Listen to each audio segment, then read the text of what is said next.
પવન સુત હનુમાન કી જય।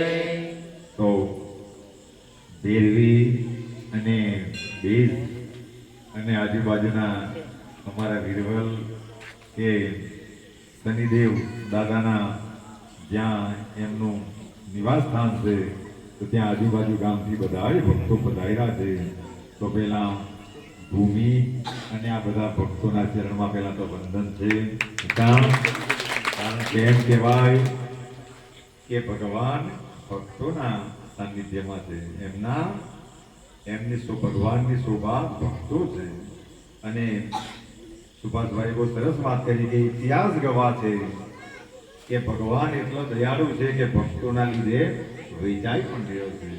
અને આવી માયાવી વસ્તુ જેને સોનું કહેવાય તો ગમે એટલા સોનાથી એ તોલાયો નહીં, પણ ભક્તિ અને શ્રદ્ધાથી એક તુલસીના પાનથી પણ એ તોલાય। કારણ કે એ ભક્તોના સાનિધ્યમાં છે, એમના થકી એમની શોભા છે। તો પહેલા તો જેમને વિચારો જાયગા અને જેમને પ્રેરણાથી આ કાર્ય થયું છે તો એવા અમારા આદરણીય રાજેશભાઈને પણ ખૂબ ખૂબ શુભકામના આપીશ અને આ મંડળને અને દેશના તમામ ભક્તોને ખૂબ ખૂબ શુભકામના આપીશ। એમ કહેવાય કે ખાલી એક માણસને સારો વિચાર આવે, એક દીકરી માટે સંતોએ બહુ સરસ વાત કરી કે દીકરી ક્યારે ઘરમાં આવે તો 1000 અશ્વમેઘ યજ્ઞ માણસ કરે અને કેટલાઓ ભક્તોને જમાડે, ગરીબ ગુરબાને જમાડે, આટલા યજ્ઞો થાય અને પછી જે એનું પુણ્ય ભેગું થાય તો ત્યારે દીકરી ઘરમાં અવતરે। તો આ જે વિચાર આવ્યા હતા આ લોકોના પુણ્ય કેટલા સક્ષમ હશે કે માણસોને આ શનિદેવજીના સાનિધ્યમાં વિષ્ણુ સહસ્ત્રના પાઠ કરવાનો વિચાર આવ્યો।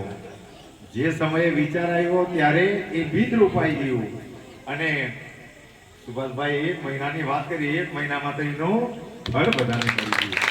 અને આજે આ કર્મો કરશે તો એમ તો આનું તો બહુ વિષ્ણુ સહસ્ત્રના પાઠનું તો હંમેશા સાંઈ બાબાએ આખા ચરિત્રની અંદર વધારેમાં વધારે જો ભાર આપ્યો તો આ વિષ્ણુ સહસ્ત્રના પાઠ પર, ભગવાનની ભક્તિ પર, નામ સ્મરણ પર।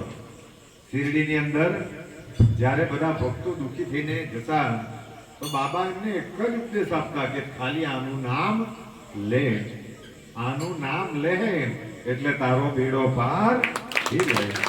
અને એનું તાજસ ઉદાહરણ આપણું બાજુનું ગામ વીરવલ દિત્યા બાપાનું ધામ કે જેમણે રામની ભક્તિ કરી અને જોડિયામાં અમે તો ત્યાં ભણેલા છે એટલે અને બધાને જોડિયામાં કહેતા કે રામાયા નામ લે તો તું આ જીવનમાં આરામ કરી। રામના નામમાં એટલી પ્રચંડ શક્તિ છે। તો આપણે બધા સદભાગી છે કે વિષ્ણુ સહસ્ત્રના પાઠ કરવા આ ત્રિવેણી સંગમ જુઓ, અહીંયા કાન, માન અને ઓર ગંગા આ 3 નદીનો જ્યાં સંગમ છે તો સંગમનો વિશેષ મહત્વ છે। એમ કહેવાય કે માણસોનો જીવ જ્યારે અકાળે જાય, અકાળ મૃત્યુ થાય તો તેનું સારણ ક્રિયા ત્રિવેણી સંગમમાં કરે તો એનો સંતોએ એક તાત્વિક અર્થ બીજો પણ કાઢેલો કે ત્રિવેણી સંગમમાં અકાળ મૃત્યુ થાય અને ત્રિવેણી સંગમમાં એની સારણ ક્રિયા થાય તો એ મુક્તિને પામે। તો ત્રિવેણી સંગમમાં જ્યારે વિષ્ણુ સહસ્ત્રના પાઠ થાય તો એનો અકાળ મૃત્યુ ટળી જાય। એનો એટલી આ પવિત્ર ભૂમિ છે અને એની તો શું વાત કરું કે વિષ્ણુ સહસ્ત્રના પાઠમાં શું તાકાત છે। તો હમણાં જે સાહેબે વાત કરી કે પંચલાઈના સાંઈધામમાં કાંઈ પણ નથી, ની ટ્રસ્ટ મળે, ની 1 રૂપિયાની સ્લીપ મળે, ખાલી ને ખાલી સેત હજી હમણાં જેને માટે આપણે બધા ભેગા થયા એ શ્રી હરિનું નામ છે અને નામથી જ આ બધું કામ। કારણ કે ભગવાનનું નામ જ્યાં લેવાય ત્યાં બધી વસ્તુઓ ઉત્પન્ન થાય। એટલે સંતોએ બહુ સરસ વાત કરી કે તમને કોઈ પહેરેલા કપડાએ પણ કાઢી મૂકે ઘરથી, પણ જો તમારી સાથે ભગવાનનું નામ હોય તો એ ભગવાનના નામથી તમે જીવનમાં જે ચાહે તે ઊભું કરી શકો। હવે આ વાતોથી બધી કરવા માંડીએ તો આપણા બાર અહીંયા વાગી જાય, પણ આપણે બધા લેટ થઈ ગયેલા છે. પણ આનું મહત્વ એટલા માટે સમજાવવું પડે કે સાંઈ બાબાએ આ વિષ્ણુ સહસ્ત્રના પાઠ માટે, નામ માટે સામાને એમનો પરમ ભક્ત હતો સામા, પણ એ શિક્ષક હતો, એ શિરડીની સ્કૂલનો પ્રિન્સિપાલ હતો. એટલે બાબાએ એમને એમ કહ્યું, આ તો જબરજસ્તી કરાવે તો પણ વાંધો નહીં, આ ભગવાનનું નામ તો માણસોને જબરજસ્તી કરાવે તો પણ વાંધો નહીં. કામ કારણ કે જબરજસ્તી કરાવે તો પણ તેનું કલ્યાણ જ થાય. તો એ સામાન્ય જ્યારે પોથી આવી તો તે અમારી જેમ જરાક આળસુ તો હોય, એટલે એમણે એમ કીધું કે બાબા મારે પર ટાઈમ નહીં મળે.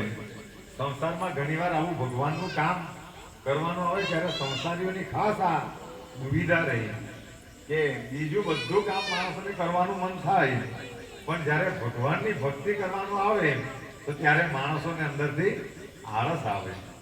એ આ સંસારની દુવિધા, એને સામાન્ય પણ આળસ આવી હશે. એટલે એમણે બાબાને એમ કહ્યું કે બાબા મારે પર સમય નથી, એક નામ તો લેવા હે ને. તો ત્યારે સામાએ એમ કહ્યું કે હા એક નામ તો લેવા હે, તો પણ તારું જન્મ જન્મનું કલ્યાણ. અને આવી પવિત્ર ભૂમિમાં આપણે જ્યારે સરસ રીતે આટલી વિશાળ મેદનીની અંદર ભક્તો ભેગા થયા. પહેલા તો આ ભૂમિ જોઈને દિલને બહુ, અમે પહેલી વાર આવેલા તો ભૂમિ જોઈને ખૂબ આનંદ થયેલો. કારણ કે તમે એકવાર આધ્યાત્મિકતામાં ડૂબે એટલે તમે જ્યાં જાય ત્યાં તમને ખબર પડી જાય કે અહીંયા ભક્તિ છે કે કેમ, અહીંયા કેવા માણસો છે, એ તમને સહજ રીતે ખબર પડી જાય. જેમ ગણિતના દાખલા અમારા જેવા ઠોઠ વિદ્યાર્થીઓ હોય તો જોઈને કંટાળો આવે, પણ જે એની અંદર ઇન્ટરેસ્ટ લે તો એ એના માટે બહુ હલકા પડી જાય. એ ગણિતની અંદર માણસ 100 માંથી 100 માર્ક પણ લાવી શકે. એવી રીતે આ ભક્તિનો માર્ગ છે. એ જોઈને માણસોને કંટાળો આવે, પણ એક વાર જો એની અંદર માણસો ડૂબે તો એ જન્મ જન્મ સુધી પરમાનંદની સ્થિતિને પ્રાપ્ત કરે. એ આ પવિત્ર વસ્તુઓ છે. તો વિષ્ણુ સહસ્ત્રના પાઠ થવાના છે અને એ ભગવાનને તુલસી દળ અર્પણ કરવા માટે નીતિનભાઈ બેઠા છે, આ દંપતી બેઠું છે. જો ભગવાન કોઈને ને કોઈને નિમિત્ત બનાવે, પણ ભગવાનની ભક્તિમાં શું શીખવાનું છે કે નમ્રતા, વિવેક, અને જે માણસો ભગવાનની ભક્તિ કરતા રહે એ લોકોના ચહેરાઓ હંમેશા આનંદમાં રહે. જો આ દુનિયાની વ્યથા એ છે કે ભગવાનની ભક્તિ નહીં કરે અને માયામાં હોંશે હોંશે પડી જાય, એટલા માટે ચિંતાતુર રહે. પણ જે માણસો ભગવાનની ભક્તિ કરે તે લોકો હંમેશા આનંદમાં જ રહે. તેની સામે ભગવાન ગમે તે લાવીને મૂકે તો પણ તે ડરતા નથી. હું કામ? કારણ કે ભગવાનનું સ્મરણ કરતા કરતા ભગવાનનામાં જે દિવ્ય ગુણો છે એ ભક્તોની અંદર ઉતરી આવે, એટલે એ કોઈ પણ એ મોતથી પણ ગભરાતા નથી. તો એ પહેલા આપણે વિષ્ણુ સહસ્ત્રના પાઠ ચાલુ થાય એ પહેલા આપણે ગણેશ સ્તુતિ, પહેલા ગણપતિને યાદ કરી લઈએ. હું કામ?